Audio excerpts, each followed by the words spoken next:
초대교회의 모습을 우리가 사도행전을 통해서 우리가 볼 수 있습니다. 놀라운 사건들이 많이 있었죠. 그 중에 오순절에 3,000명, 다음날에 5,000명이 예수를 믿는 역사가 일어나는 아마 상상만 해도 얼마나 놀라운 일이겠습니까? 실제로 우리가 그 일이 일어나고 있는 중심에 있었다고 한다면 아마 평생 잊을 수 없는 놀라운 감동을 저와 여러분이 받으실 것입니다. 초대교회의 모습이 날마다 성전에 모이고 또 성도들이 집에 모여서 주님을 찬양하고 성도의 교제를 나누었다. 성도들이 누리는 교제, 성도들의 그 기쁨, 그 충만함의 은혜, 여러분 생각만 해도 얼마나 부럽습니까? 그 당시 사람들이 예수님의 이름으로 말하면 죽인다고 해도 오히려 더 크게 담대하게 하나님께 기도하면서 주의 복음은 계속 전해지고 예수의 이름으로 표적이 나타나기를 기도하였더니 땅이 진동하는 역사가 일어나는 그 기도의 모습, 그것도 얼마나 충격적인 일입니까? 이 전부 복음의 능력으로 일어난 일들입니다. 그런데 오늘 말씀 속에 정말 이런 일도 있을 수 있는 거구나 싶은 진짜 엄청난 충격. 오늘 본문 32절의 말씀에 보시면 믿는 무리가 한 마음과 한 뜻이 되어 모든 물건을 서로 통용하고 제 물건을 조금이라도 제 것이라 하는 이가 하나도 없더라. 교인들이 자기 재산을 다 내놓았다는 것이에요. 도대체 무엇이 그렇게 할 수 있었겠어요? 돈이 생명처럼 생각되어지는 사람들인데 어떻게 그런 일이 일어날 수 있겠어요? 모든 물건을 서로 통용했다. 내 것이 없어졌다. 교인들 사이에 자기 재물을 조금이라도 자기 거라고 하는 이가 하나도 없더라. 바나바라는 사람의 하나의 예를 들었습니다. 그 사람이 토지가 있는데 그것을 팔아서 사도들 앞에 가지고 왔다는 것이에요. 먹을 것이 없어서 굶는 교인들이 누구든지 가지고 가서 먹을 것을 구해서 먹게 해 주십시오. 바나바 이야기가 한 예로 나옵니다. 여러분, 복음의 능력이 아니면 이런 일이 있을 수 있겠어요? 이런 상황이 벌어진 적이 있어요? 복음의 능력인 것입니다. 오늘 34절에 보면 그 중에 필적한 가난한 사람이죠. 가난한 사람이 없으니 그렇게 말씀하고 있어요.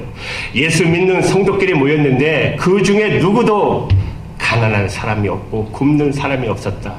진짜 교회의 모습이지요. 이런 일을 만들어 보려고 우리 역사 속에 수없는 시도가 있기도 했어요. 공산주의는 대표적이잖아요. 그들은 빈부의 격차를 자기들이 해결할 수 있다고 했었어요. 가난한 사람이 하나도 없는 사회를 만들겠다고 했던 사람들입니다. 그래서 지식인들, 의식 있는 사람, 가난한 사람들이 전적으로 찬성했지 않았습니까? 지구의 절반이 한때는 공산주의가 되지 않았나요? 결과는 어떻게 됐습니까? 완전한 사기국이 되어버렸어요.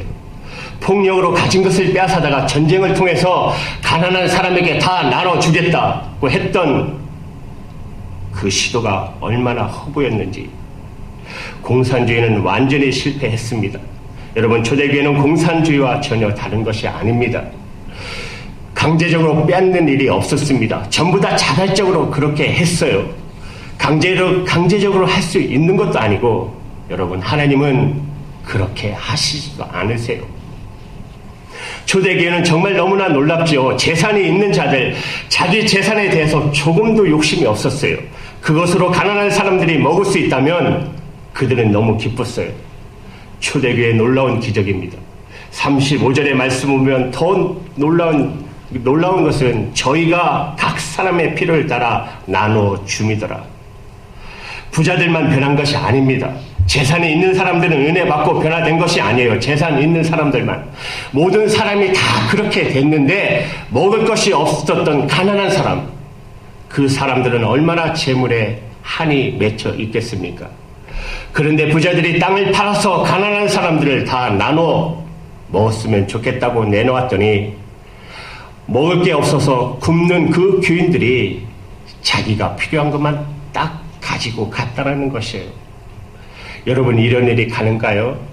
만약에 우리 교회가 이제 좀 부흥이 되고 은혜 가운데 하나님의 성전이 있고 아마 사무실이 있다면 그 사무실에 돈다발을 갖다 놓았는데 여러분 필요한 사람은 필요한 만큼 가져가세요.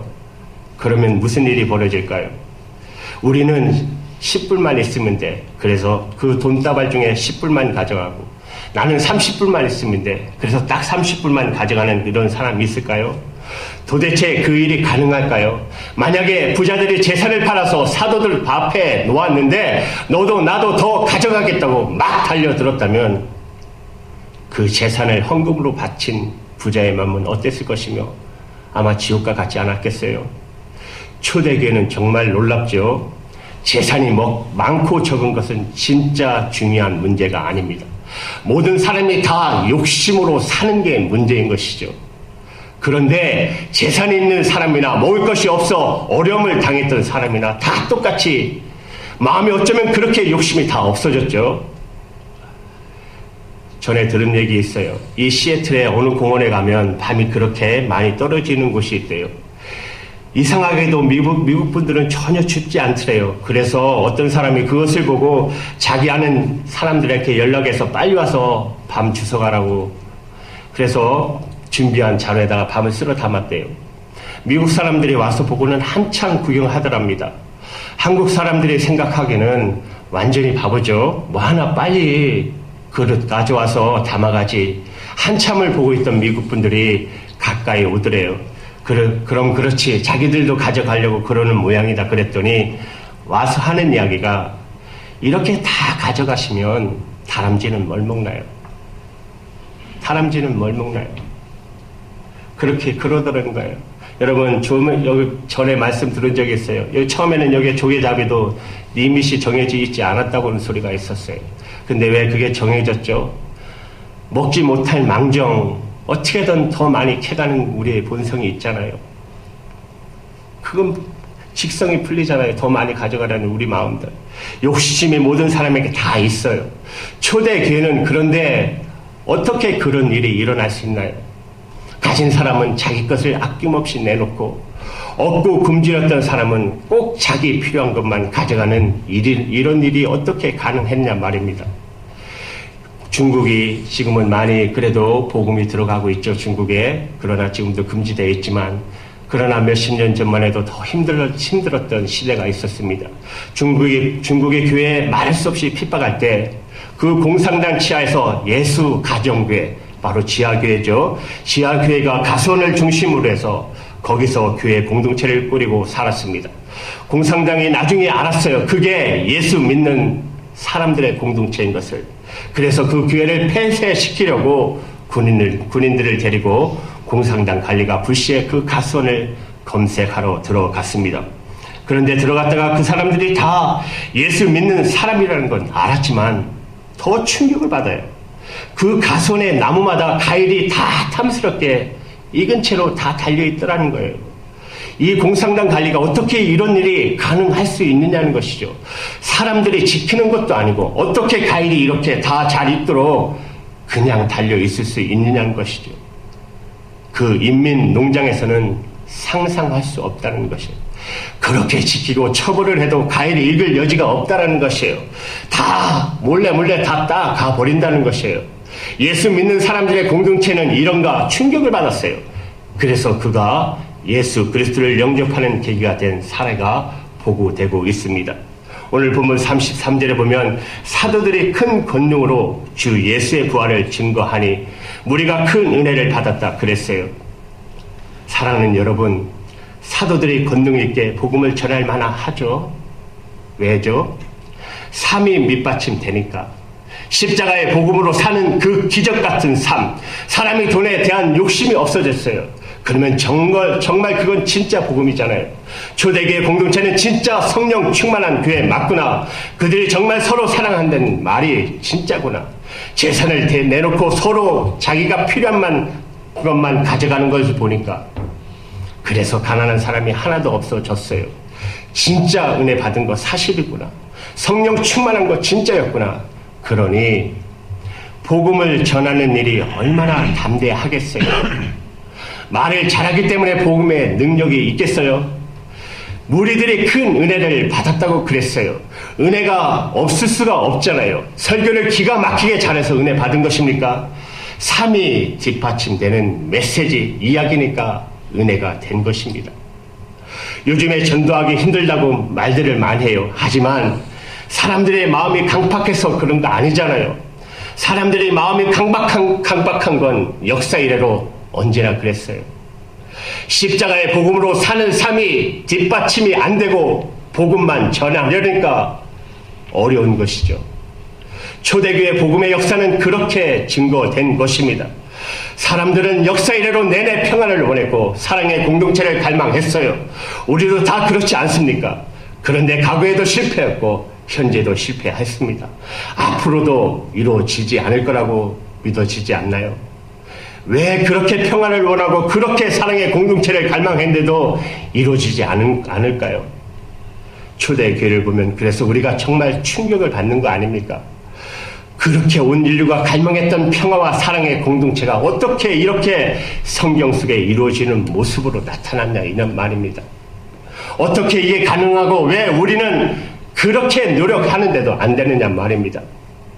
성경만이 왜 세상 사람들이 그렇게 평화와 사랑의 공동체를 갈망해도 이루어지지 않는지 성경만이 말해주고 있어요.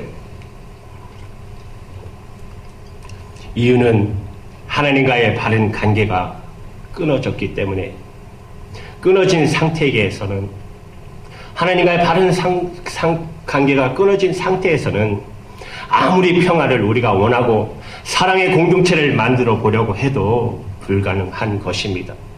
이사야 48장 22절의 말씀에 보면 여호와께서 말씀하시되 악인에게는 평강이 없다 하셨느니라. 여기서 악인은 하나님과의 관계가 끊어진 사람을 말합니다. 하나님의 관계가 끊어진 사람에게는 평화가 없어요. 평강이. 인간의 제 상태에 있고 하나님께 반영하고 있다는 사실에서부터 모든 인간의 관계의 불화와 빈부의 격차와 그리고 전쟁의 상태가 벌어지고 있는 것이에요. 그런데 믿지 않는 사람들은 그 점에 대해서 전혀 깨닫지 못해요. 평화를 그렇게 원하고 사랑의 공동체를 만들어 보려고 하는 사람들의 수준이 얼마나 낮은지 몰라요. 그들은 만나서 대화하면 해결되는 줄 알아요. 만나서 대화해보면 그래서 서로 입장을 이야기하고 그러면 타협점을 찾게 되고 그러면 서로 평화할 수 있지 않겠나? 그래 본 적 있습니까? 그렇게 육자회담을 만나도 그게 해결됐습니까? 제가 신학교 때 기독교 윤리학교 교수님께서 이런 설교하게 윤리의 근간에 대해서 이렇게 강의하셨는데요. 전쟁이 왜 일어나는가? 그것은 미개인이기 때문에 싸운다라는 것이에요. 작가이며 교육가인 웰즈는 이렇게 말했어요. 미개인이기 때문에 싸운다예요. 그래서 그는 교육으로 전쟁을 없앨 수 있다고 주장했던 사람입니다. 몰라서 배우지 못해서 싸운다고 말합니다. 제대로 배운 사람이면 어떤 심각한 상황에도 이성적으로 판단해보면 다 어떻게 죄송합니다. 이게 몸이 안 좋아서 다 어떤 게 필요하고 어떤 게 잘된 것이고 다 아니까 알게 되니까 싸울 이유가 없어진다. 그렇게 어쩌면 그렇게 수준이 낮아요. 그렇죠? 생각하는 것이 왜 성경에서 지혜를 얻지 못하니까 그런 거예요. 평화주의자들이 그렇게 평화를 호소하고 캠페인을 벌이면서도 그래도 안 된다는 것을 몰라요. 어떤 분들은 전 세계에 있는 모든 국가의 무기를 다 버리면 더 이상 싸움이 없을 거라고 어떻게 그렇게 말할 수 있는지도 모르겠어요. 그런 일 일어날 수도 없지만 여러분의 집안의 싸움은 무기 때문에 싸우는 것입니까? 직장에서 총칼이 있어서 그거 가지고 싸우는 거예요? 우리 집에 무기 하나도 없는데도 지옥과 같은 싸움이 왜 생기죠? 무기 문제가 아니잖아요.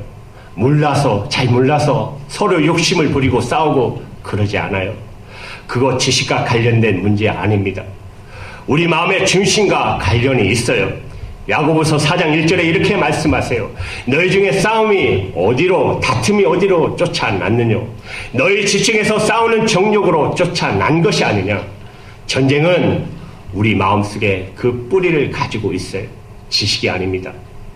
여러분, 평화 그리고 사랑의 공동체를 이루는 그걸 목적으로 삼으면 절대로 이루어지지 않아요. 그래서 얻어지는 것이 아닙니다. 평화와 사랑의 공동체는 전적으로 부산물이에요. 내가 그 어떤 것을 추구할 때 오는 부산물이에요. 그 어떤 것이 무엇이죠? 하나님과의 바른 관계입니다. 그것이 성경이 말해주고 있는 것입니다. 하나님과의 바른 관계를 내가 얻으면 그때 사람들과 평화가 이루어지고 정말 소유도 더 이상 생각지 않는 사랑의 공동체가 이루어집니다. 초대교회가 평화의 공동체를 만들려고 여러분 무슨 캠페인을 벌였습니까? 초대교회가 올 한 해는 우리가 서로 가난한 사람 다 없게 하도록 진짜 사랑하는 교회 만듭시다. 그게 올해의 주제입니다. 표입니다. 그랬나요? 전혀 그러지 않았죠. 초대교회 성도들이 그들이 하나 분명히 누렸던 것은 십자가의 복음입니다. 예수 그리스도께서 내 옛사람과 함께 십자가에 죽으시고 이제는 나는 예수님의 생명으로 예수님이 내 주인 되는 삶을 사는 그 십자가의 복음을 그들이 분명히 믿은 거예요. 그리고 그들이 성령을 받았어요. 하나님과의 관계가 완전히 새로워졌어요. 그리고 평화의 공동체, 사랑의 공동체가 이루어진 것입니다. 평화와 사랑의 공동체는 내가 십자가의 복음 안에 분명히 서 있고 하나님과의 관계가 분명해지면 부산물로 다 따라오게 되어 있습니다. 여러분의 가정을 이제는 더 이상 여러분의 가정을 이제는 더 이상 싸우지 맙시다. 이제 진짜 사랑의 공동체로 우리 가정을 만들어 봅시다. 해보세요.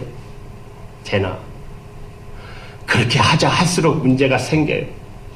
여러분이 가지고 있는 어떤 모임이 있다면 그 모임에서 우리가 평화의 공동체, 사랑의 공동체가 한번 이루어지도록 노력해 봅시다. 그래서 토론해보고 세미나 해보고 포럼도 가져보세요. 그게 이루어지나? 그래서 절대 이루어지지 않아요. 하나님과의 관계가 바르게 되어지면 그러면 놀랍게 이루어지는 것입니다. 놀랍게 사랑의 공동체가 만들어지게 되는 것입니다. 그러므로 십자가를 분명히 아셔야 합니다. 예수님의 십자가는 우리가 지은 죄를 다 씻어주는 것만 위해서 있는 것이 아닙니다. 이 속죄의 은혜는 말할 수 없이 중요해요. 그러나 하나님의 계획은 우리가 지은 죄를 다 용서하는 것만으로 끝나는 것이 아니에요. 또 하나가 있어요. 그게 뭐죠? 거듭나는 것이에요. 거듭나는 것. 옛사람이 죽고 예수님의 생명으로 사는 역사는 예수님이 우리와 같은 인간의 몸이 되셔서 실제로 십자가에 죽으시고 다시 부활하는 역사 없이는 이루어질 수 없는 것입니다. 예수님의 십자가의 목적은 우리가 새 본성, 새 마음을 가지고 살게 해 주시려는 것입니다. 그렇다면 우리의 옛사람이 예수님과 함께 죽어지는 것이 반드시 필요한 것입니다. 그것이 예수 믿는 것이에요. 하나님은 우리에게 필요한 것이 새로운 마음, 새로운 본성인 것을 너무도 잘 아셨기 때문에 당신의 독생자를 이 땅에 사람의 몸으로 보내시고 그리고 십자가에 죽게 하신 것입니다. 누구든지 그것을 믿으면 예수님과 하나가 된다고 그렇게 말씀하셨어요. 초대교회의 역사는 그들이 완전히 새로 거듭났기 때문에 일어난 것입니다. 여러분 고린도후서 5장 17절에 이렇게 말씀하세요. 그런즉 누구든지 그리스도 안에 있으면 새로운 피조물이라. 이전 것은 지나갔으니 보라 새 것이 되었도다. 바로 그 역사로 이루어진 것이에요. 그들도 처음부터 한 마음이 되지는 않았을 것이에요. 전에는 서로 다투고 시기했을 것이에요. 천성과 인격도 다르고 다른 인간들하고 다를 바가 없이 다 뿔뿔이었을 거예요. 그런데 그들이 하나가 되었어요.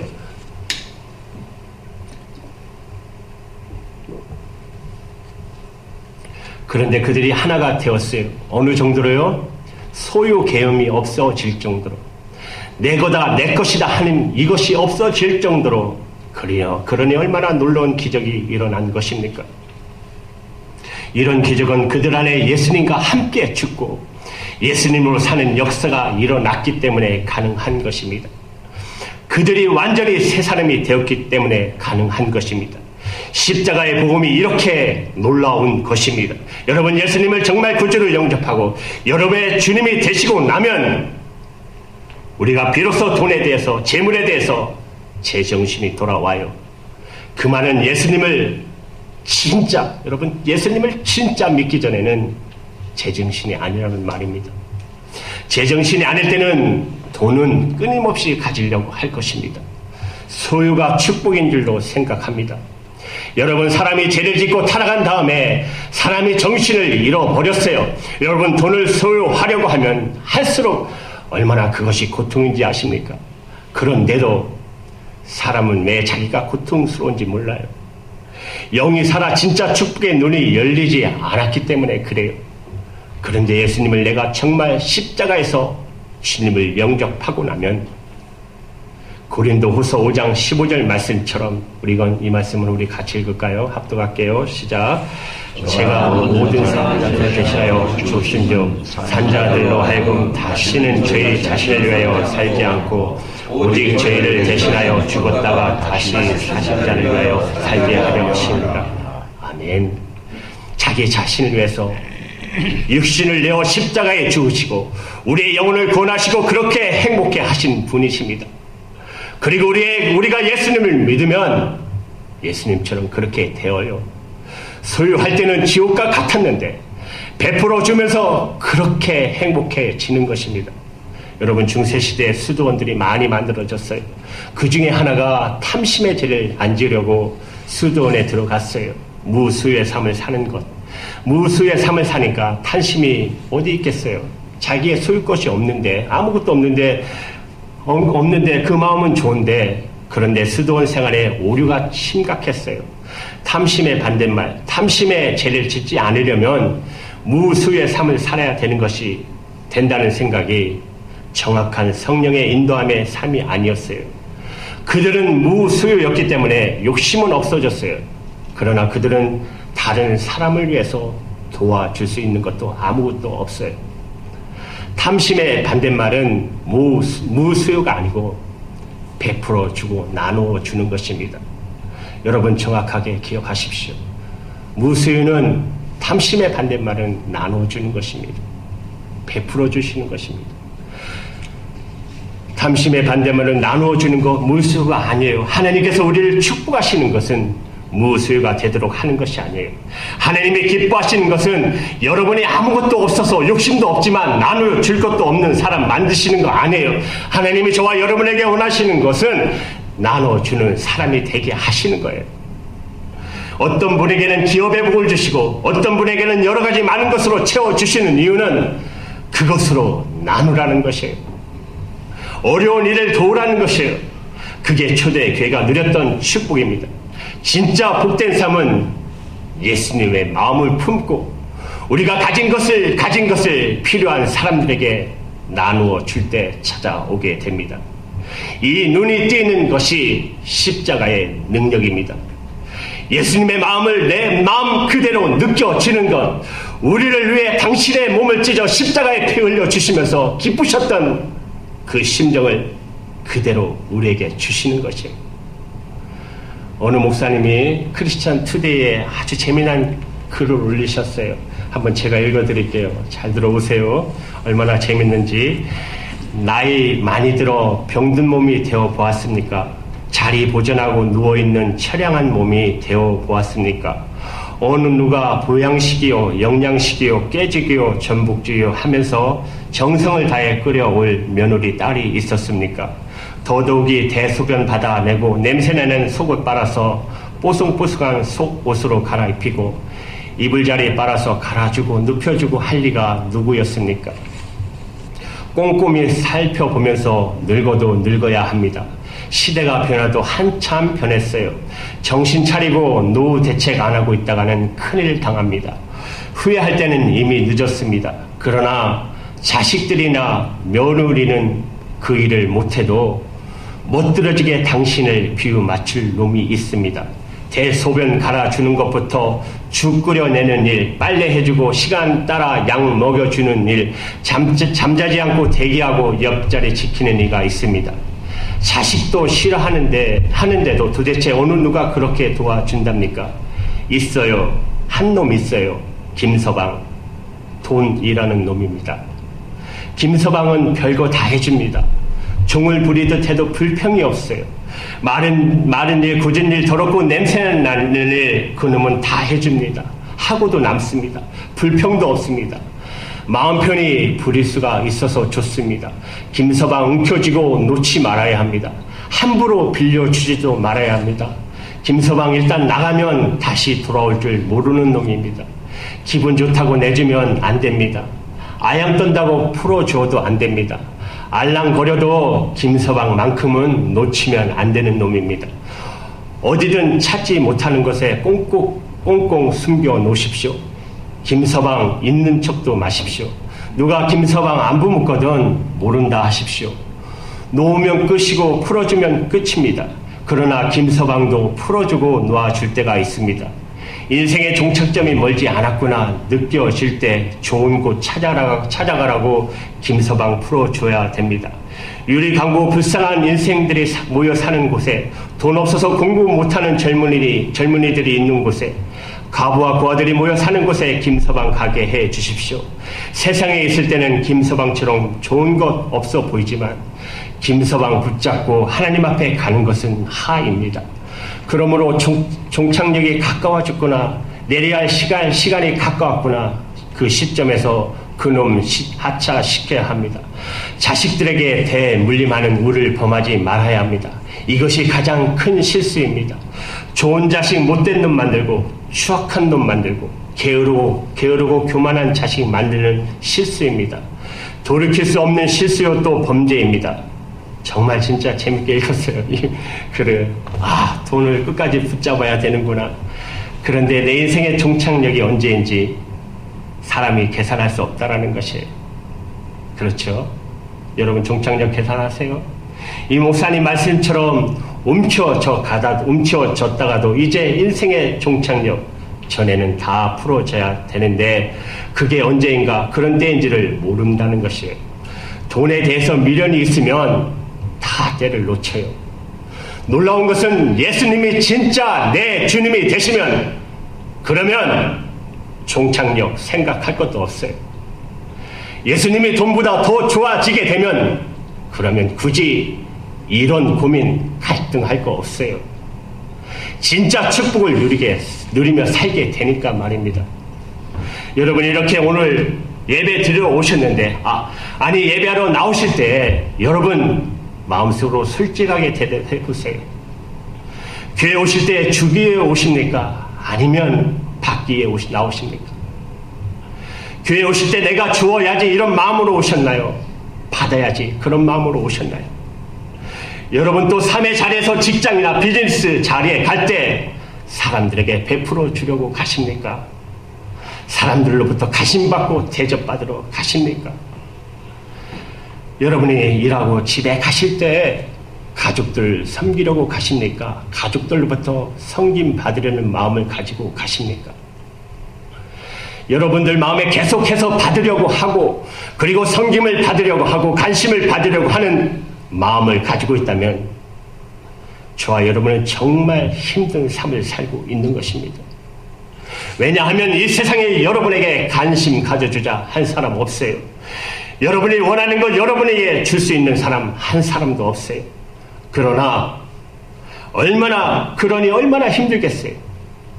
그런데 저와 여러분의 마음이 그리스도 예수 안에 눈이 뜨면 받을 이유가 하나도 없어요. 하나님이 다 주시니까.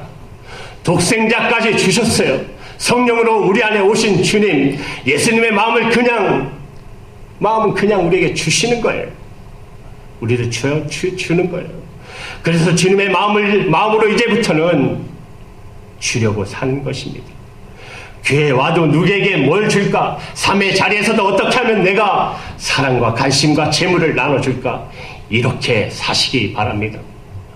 그러면 교회 올 때마다 은혜요. 집에 갈 때마다 기쁨이 넘치지 않겠습니까? 나중에 하나님께서 여러분에게 베푸시는 축복이 감당할 수 없더라고 여러분 입으로 간증하게 될 것입니다. 이런 놀라운 축복으로 살아가시기를 주님의 이름으로 간절히 축복합니다. 기도할게요. 하나님 감사합니다.